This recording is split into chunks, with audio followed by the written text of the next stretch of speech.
मेरे प्यारे विद्यार्थियों, नवचेतना सेकेंडरी स्कूल जिक्स नवताल के यूट्यूब चैनल पर आपका एक बार फिर स्वागत। और आज हम शुरुआत करते हैं एक नए टॉपिक से।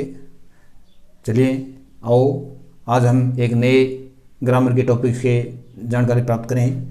तो बात करते हैं जेंडर की। जेंडर यानी लिंग। तो लिंग कितने प्रकार के होते हैं? लिंग मुख्य रूप से 4 प्रकार के होते हैं। तो आओ आप इसका अध्ययन करें। पहला लिंग है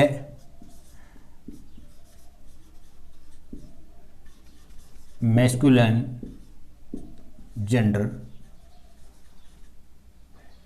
यानी इसको बोलते हैं पुल्लिंग। इसको क्या बोलते हैं? पुल्लिंग। परिभाषा देखिए इसकी।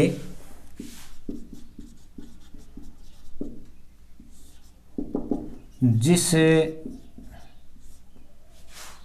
नाउन्स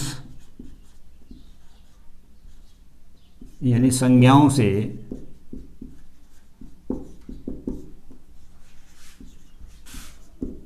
पुरुष जाति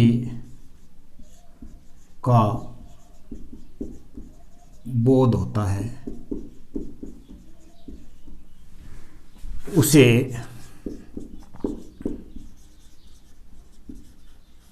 मैस्कुलाइन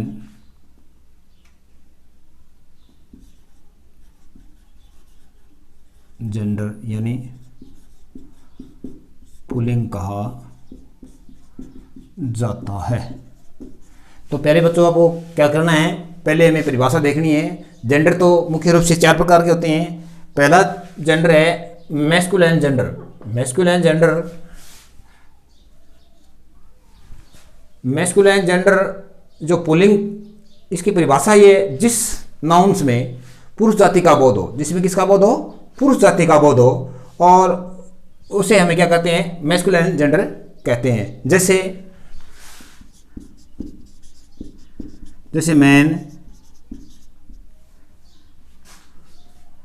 मैन मान लीजिए पुरुष जाति के जितने भी हम कर लेते हैं, जैसे किंग,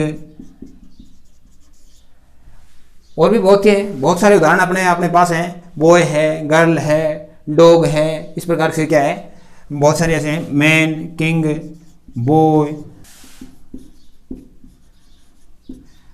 हॉर्स, इस प्रकार के बहुत सारे पुरुष जाति का बोध हो, वो हमें क्या किसी श्रेणी में लेंगे? हम मैस्कुलिन जेंडर में लेंगे। और इसका अपोजिट करेंगे तो फेमिनिन जेंडर हो जाएगा। तो फेमिनिन जेंडर की मैं परिभाषा बताता हूं। देखिए, दूसरा है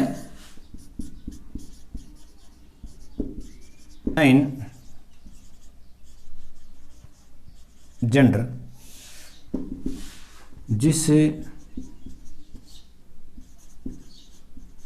नाउन्स यानी संज्ञाओं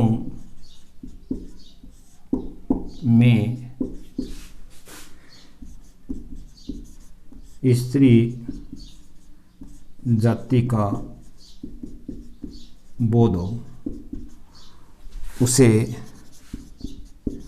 हम प्यारे बच्चों क्या कहेंगे? फेमिनिन जेंडर यानी स्त्रीलिंग जेंडर कहेंगे। क्या कहेंगे? उसे स्त्री का बोध हो तो उसे फेमिनाइन जेंडर यानी स्त्रीलिंग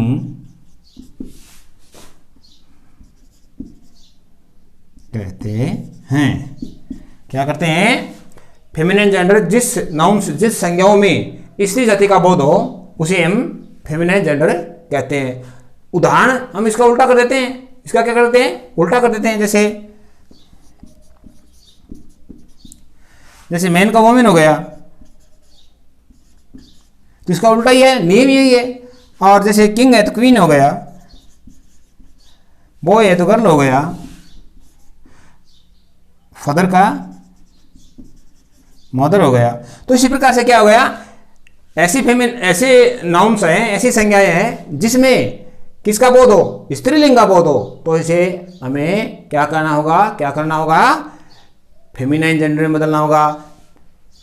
फेमिनाइन जेंडर को हम सीधा मैस्कुलिन जेंडर में बदल देते हैं और मैस्कुलिन जेंडर को हम फेमिनिन जेंडर में बदल देते हैं। इस प्रकार से आप शायद समझ गए होंगे कि जिस संज्ञाओं में पुरुष जाति का बोध हो उसे तो हम क्या कहेंगे, मैस्कुलिन जेंडर कहेंगे, और जिस संज्ञाओं में स्त्री जाति का बोध हो तो ऐसे में फेमिनिन जेंडर कहेंगे। तो वो हम क्या करना है, हमें इसको बनाने के लिए मैन का अगर वोमेन कर दिया, हो गया, लिंग बदल गया, किंग का क्वीन कर दिया। तो इस प्रकार से ये आपकी परिभाषा है वो अच्छी तरह से समझ में आ गई होगी। अगला देखिए अरे बच्चों, अब बात करते हैं कॉमन जेंडर की, जिसे उभयलिंग कहते हैं। तो तीसरा पॉइंट है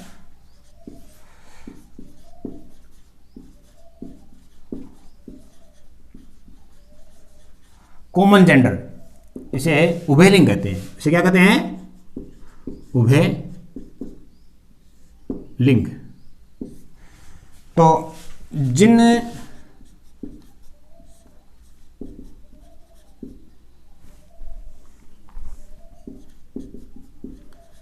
जिन संज्ञाओं में, नाउन्स में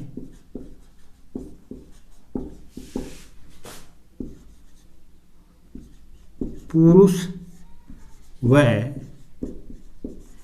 स्त्री दोनों का बोध हो तो उसे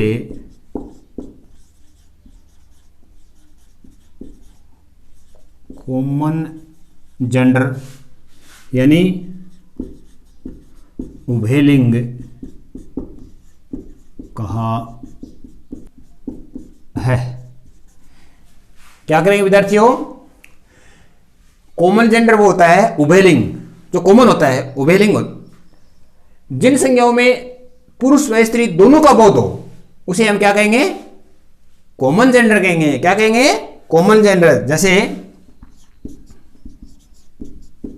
जैसे चाइल्ड, तो इसका हमें ऐसे पता नहीं चलेगा कि स्त्रीलिंग है पुल्लिंग है चाइल्ड का।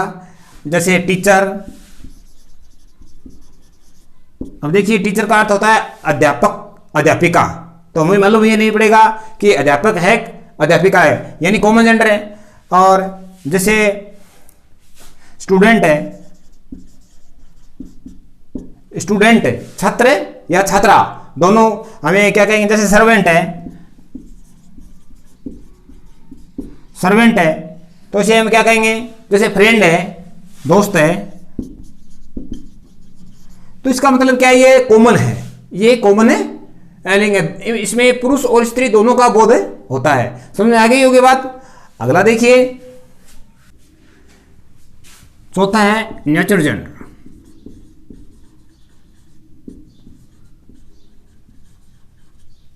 यानी नपुंसक लिंग।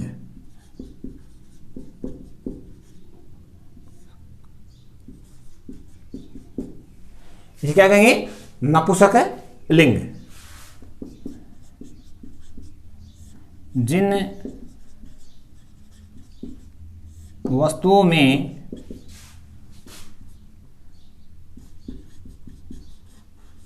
निर्जीव का बोध हो वह गति ना करता हो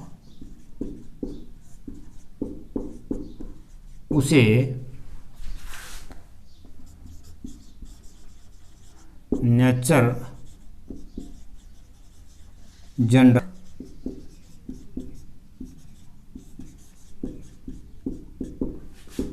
लिंग कहा जाता है। तो प्यारे विद्यार्थियों, क्या कहा जाता है, नेचर जेंडर यानी चौथा भाग है जेंडर का, वो नपुंसक लिंग। तो ऐसी संज्ञाएं जिसमें क्या है, निर्जीव का बोध हो, यानी ऐसी चीज जो गति ना करती हो उसे हम क्या कहेंगे, नपुंसक लिंग कहेंगे। तो चलिए उदाहरण देखिए, जैसे pen, book, chair, tree, table आदि। यानी ये क्या है, पेन, बुक, चेयर, ट्री, और टेबल ये क्या है, निर्जीव वस्तु हैं और इसे हमें किसकी श्रेणी में लेंगे, हम इसको नपुंसक लिंग में लेंगे। जैसे यहाँ पेड़ आ गया, हम सोचेंगे कि निर्जीव है, ऊपर दिखा दिया कि जिस वस्तु में निर्जीव का बोध हो, लेकिन ये निर्जीव तो नहीं है, सजीव है, लेकिन ये गति नहीं करता है, इसलिए ऐसे श्रेणी में आने वाली संज्ञाओं को नपुंसक लिंग कहा जाता है। तो इस प्रकार से हमारे क्या है, ये चार है। एक तो हो गया मैस्कुलिन जेंडर जिसमें पुरुष का बोध हो, और दूसरा फेमिनिन जेंडर, फेमिनिन जेंडर में स्त्री का बोध होता है। और इसको बढ़ाएंगे तो क्या करेंगे, पुरुष को यानी नपुंसक फेमिनिन जेंडर को किस में कर देंगे, फेमिनिन जेंडर को मैस्कुलिन जेंडर में कर देंगे, यानी स्त्री को पुरुष में कर देंगे। और पुरुष को जैसे मैस्कुलिन जेंडर है उसको हमें किस में कर देंगे, फेमिनिन जेंडर में कर देंगे। और रही बात है तीसरे नंबर की कॉमन जेंडर की। कॉमन जेंडर क्या होता है, वो कॉमन होता है, उभयलिंग होता है, तो इसको चेंज करने के लिए हमें उसको चेंज नहीं कर सकते, ये समान है। चाइल्ड का चाइल्ड रहेगा, टीचर का टीचर रहेगा, फ्रेंड का फ्रेंड रहेगा, इसको हम बदल नहीं सकते। और यहाँ नेचुरल जेंडर है, इसको भी हमें नहीं बदल सकते, क्योंकि ये जैसे बुक है तो बुक का हम लिंग नहीं बदल सकते, तो इसमें किसी का बोध नहीं होता है, तो इसमें निर्जीव जाति का बोध होता है, ना तो इसमें पुरुष का बोध होता है और ना ही इसमें स्त्री का बोध होता है। नपुंसक लिंग ऐसा है, ना तो इसमें पुरुष का बोध होता है। देखिए मैं नोट में आपको लिख देता हूं, यानी नेचर जेंडर में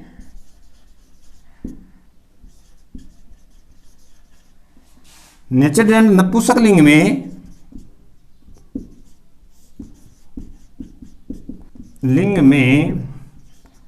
ना तो पुरुष का बोध होता है और ना ही स्त्री जाति का बोध होता है। तो आप समझ गए होंगे कि जो नेचर जेंडर है इसमें ना तो पुरुष का बोध होता है और ना ही स्त्रीलिंग का बोध होता है, तो ये समान रहेगा, इसका कोई बदलाव नहीं होगा। तो प्यारे बच्चों, आप आज थोड़े ही पल में जेंडर की जानकारी आप सीख गए। आप शायद इनका अध्ययन करोगे तो अच्छी तरह से आपके समझ में आ जाएगा। इसके लिए आपको आखिरी तक बने रहें, इसके लिए आपको बहुत बहुत धन्यवाद। और आप नए हैं और तो इसको आप शेयर करें और सब्सक्राइब करें और लाइक करें। थैंक्स।